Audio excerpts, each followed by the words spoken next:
It almost feels like a rite of passage for a celebrity to open up a restaurant.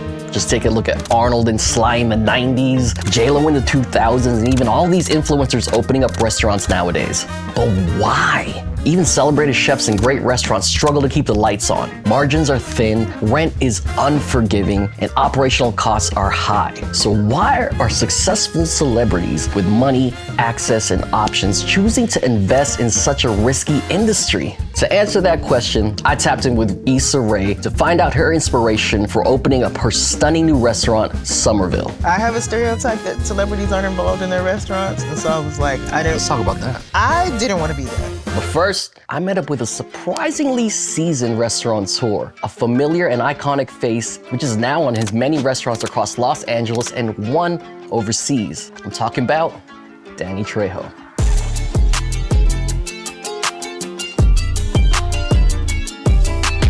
How does it feel when you hear Danny Trejo, restaurateur? Yo, I'm in the movies too, don't forget.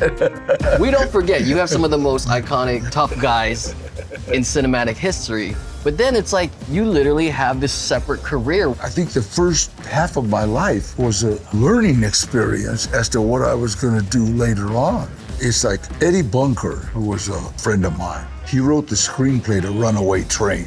Me and my uncle bought a robbery from him in 1962. So he was the illegal plug? Yeah, but he was good at it, you know what I mean? And if it was real good, he would go with you, And so he gave us a robbery out in Pacoima, and he gets a cut, and so. But wait, this was a heist. Yeah, this is a robbery. You went from robbing restaurants to starting restaurants. You could have invested in anything else, but you chose restaurants. Well, why? I didn't really choose it. There was a director named Craig Moss who was doing a film called Badass. On it, I met a producer named Ash Shaw, who had been in the restaurant business, and he saw that I would always bring like a salad, a tuna salad. Ash one day asked me, "You eat good?" I said, "Well, when you're 70 years old, you better eat good." And he says, "Why don't you open a restaurant?" Jokingly, I said, "Trejo's Tacos." He brought me a business plan. I looked at it and I said, "Okay, well, there's no murder, there's no mayhem." You're like, what am I gonna do with this? I gave it to my agent, right? And she said, "Danny, this is a no-brainer." And we opened our first restaurant almost 10 years ago. It was like unbelievable. It was just a mass of people showed up. Did you envision one Danny's Trejo taco to become 6 or 7? No, I thought I'd made it. I was like, shit, I'm not my tycoon now. That's how you do it.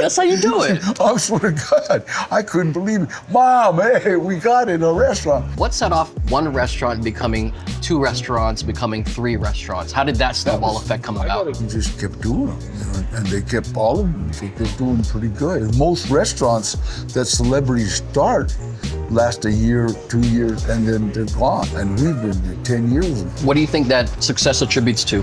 Well, I think, first of all, good food, no matter what. You gotta have good food. Speaking of which, let's taste the taco. Which one's your favorite? This one right here. The Baja? Yeah. Baja fish? I'm gonna try the shrimp with you. All right, cheers. Cheers. I think the restaurant business is a lot like the movie business, but in reverse. How? I have a director in the movies that I have to listen to, that I have to pay attention to, that I have to be, cordial to. In the restaurant business, I treat everybody that comes in like the director. You're doing that every day. Every day. How's it feel? Great. I don't know how to say the transition, but from like robbing people to loving people to like, I'm still stealing. I'm stealing their smile. I'm stealing their happiness, and that just makes me feel good. That makes me feel good. You hear that? That was a bar. Danny Trejo didn't start off with this grand vision to become some restaurateur. It came to him as an opportunity. Put your name on it and then you make the investment. Over time, that shifted. He showed up and became more than just a name on the door. He became a restaurateur, almost by accident, but that doesn't always play out like that. I tapped in with Ben Hundreds, co-founder of the iconic streetwear brand, The Hundreds, and one of the biggest food festivals in the world, Family Style Fest, to talk about his obsession with food and restaurants that drove his approach to opening his spot, The Benjamin. How can you tell when a celebrity is just opening a restaurant for the clout and the vanity? For me, a lot of it is just about the food. If I sit down at a place, regardless if it's celebrity owned or not, and I take a bite of the food and I'm like, oh, like, you know, you take a bite of a dish or two, and that's all it takes to take a restaurant. Immediately. Yeah. We'll eat good food anywhere. Back of a truck, Yeah. alleyway, tabletop, bar top, fancy spot, anywhere. It all comes down to the food. Yeah, especially for me. Why did you start a restaurant? I never really wanted to open a restaurant. I have too many friends in this space. I saw how hard they work. I know how much effort they put into it, and it was not something I ever wanted to do. And then a few years ago, I make a lot of decisions with my gut, and my gut was saying, maybe you should explore this. Let's talk about the name. It's literally your name, dude. Yeah. How did you come to that? I didn't want it. Honestly, it was not my intention to name it after myself. About a month and a half before we were getting ready to open. You didn't have a name yet? No, we didn't. I messaged my partner, Bobby Hundreds, and I messaged Vinny DeTolo. I went to the two of them and I was like, guys, I need a name. Just give me something. And both of them had a list of names, and both of them had the Benjamin Club. I mean, that has a ring to it. Yeah, no, it does. And as soon as I saw it, and I had to drop club because I felt like that's too on the nose with the look and feel of this place. Yeah. We called it the Benjamin Hollywood. I noticed you said it's not about you, right? But as an owner, like, you're here every night. You're going up to Bar Benjamin, you're coming down to the restaurant, you're seating, you're shaking hands, you're everywhere. It is about you, right, in a sense? I don't think it's about me. I still look, my name's on the door, so I feel some sort of responsibility towards my team, towards the customers that are coming in. You know, it starts with great food, great hospitality. The lighting in here is nice. The place is always clean. We have nice flowers, great cocktails. It's overall, it's not just one thing.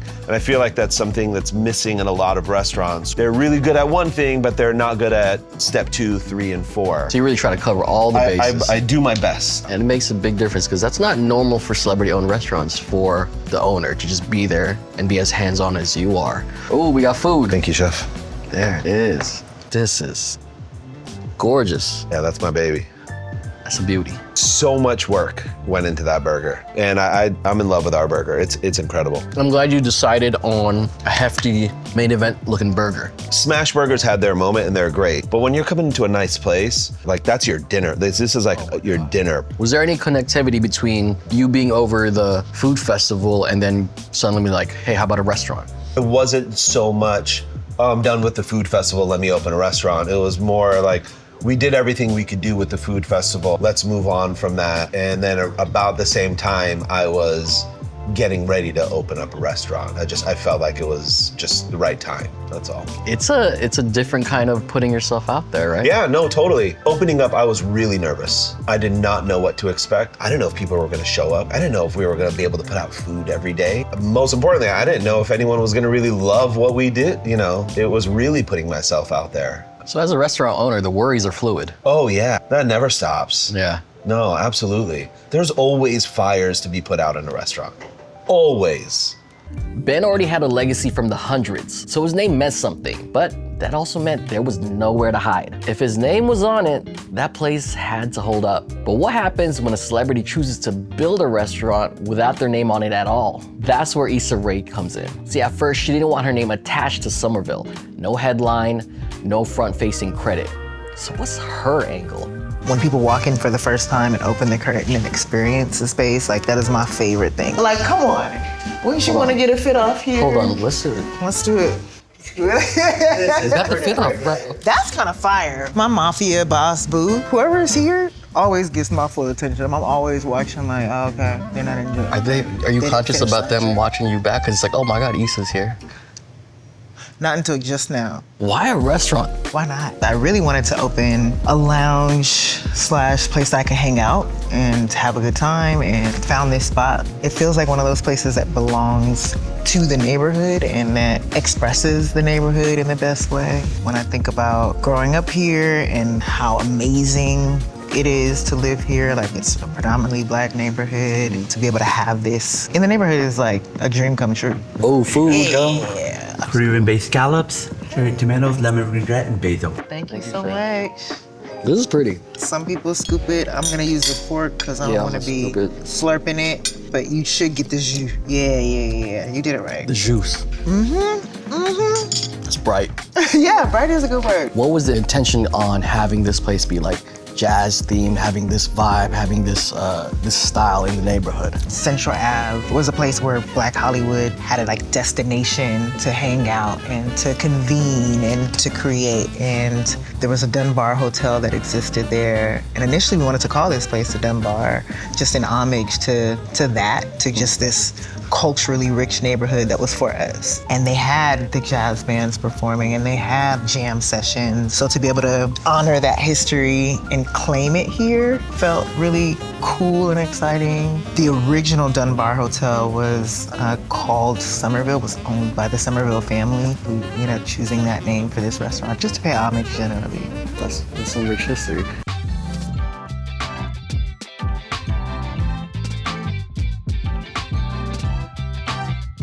Fried chicken caviar Oh, look at sliders. that. Extra caviar. Boss lady likes it that way. Yes, she does. This is our signature and you have to try it. And yeah, I do have a joke that that's like $20. So you gotta eat every. I will. You spoiled me. I cannot have a So we slider do. any other way. Yes. I'm actually the same way. I love Dave's hot chicken, but it doesn't come with It doesn't come with caviar. Actually, Dave, don't steal our shit. Sorry. You said it. You said it. Did you have any other celebrities that have restaurants already and you're starting picking their brains? I didn't. Maybe I should have.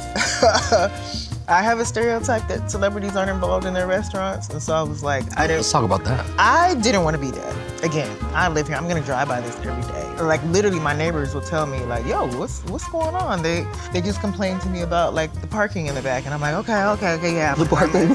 Yes. When you think celebrity restaurant, my mind thinks of Bruce Arnold and Sylvester flexing in front of Planet Hollywood. You know what I mean? Like, so we got that stigma, and then we got Somerville. Wait, there's a stigma? Because I would play the Hollywood. You did? Because it was them. I used to love Arnold. You think a celebrity's opening is kind of like Yeah, let me put my name on this and then bankroll. collect the check. Yeah, collect the checks, which is absurd because you're not gonna collect the check like for a very long time. Is that something you found out or something you knew before? Definitely something I knew before. This is a labor of love, honestly. And like I knew that I was making an investment. So this is the other spectrum of Planet Hollywood where you're like, I'm gonna be in the trenches with Somerville. I'm having to do some intention. And I'm just gonna slap my name on it. No, and my name isn't on it. Like the, Well, I mean, the initial. No, I know what you mean, Yeah. but yeah, even the initial thing was like kind of not letting anybody know at first. But then I was so proud of it. I was like, nah. As you should, right? Yeah, yes, and it's still like a slow build, but I'm just excited that this is here, just even as a regular neighborhood Spider Woman, you know? The hardest part I will say is that when people know that it comes from a public figure, they are harder on it because they're aware. I've seen that in Yelp reviews. They're just like, Issa, do better. And I'm like, dang, we're trying. Like, give us a break. And then even in the first weeks of opening, people being really excited to not like it, to be anti, you know? That can suck. And I've also been guilty of that with other celebrity restaurants where I'm just like, let's see what they're really about. Like I said, I had the stigma myself. Oh, we get dessert too. Yeah, tres leches, mascarpone mousse, Okay. raspberries, fresh grated hazelnuts, and a little bit of lime zest. With the Thank you. hazelnuts? The Let me hazelnuts? tell you, Please tell me. I am not a tres leches person Okay. at all. Why not? It's so many milks. 3 milks. It's just like, why is it that many milks? But my mom loves it, and she ordered it, and I was like, all right. And I tried it, and I don't want to hype it, but So you're all about the 3 milks I'm now. about this 3 milks. This or an Asian dude. the pinnacle of dessert mastery is when I say, it's not too sweet. Oh, God. It's not too sweet. Okay, maybe I got a little Asian in me, because that is also my bar. I don't need a super, super sweet dessert. I reached in for another scoop. I could have 5 leches on this. It'd still be just as good. Add 2 more milks on there. So think about this. You got Issa Rae, showrunner, producer, writer, creative, restaurateur. How's that make you feel? Cool. I wouldn't call myself a restaurateur only because... I mean, you co-founded this restaurant. Yeah, but you know, there's some people in the trenches. Yeah. Entrepreneur, I would say for sure. Okay. Restaurant lover and appreciator and investor. Well, what's the difference between restaurateur and the other words that you said? I'm still learning a lot about this business. And so I think about a Chef Kwame, for example. Excellent chef. Was on a flight with him when he was flying from one restaurant to another. Like, that is a restaurateur to me because, like, that is his life. Until I, like, dedicate my life to this, I haven't earned that title yet. Okay, so I'm gonna ask you the same question again. After how many more restaurants? I'm gonna be like, Issa, restaurateur? Are we there After yet? how many more restaurants? If I have 3 restaurants that are up and running, doing amazing for 10 years, then you could call me a restaurateur. I'm gonna tap in then.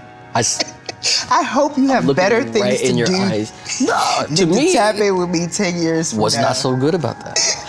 Okay, I'll take it. I'll wait for you.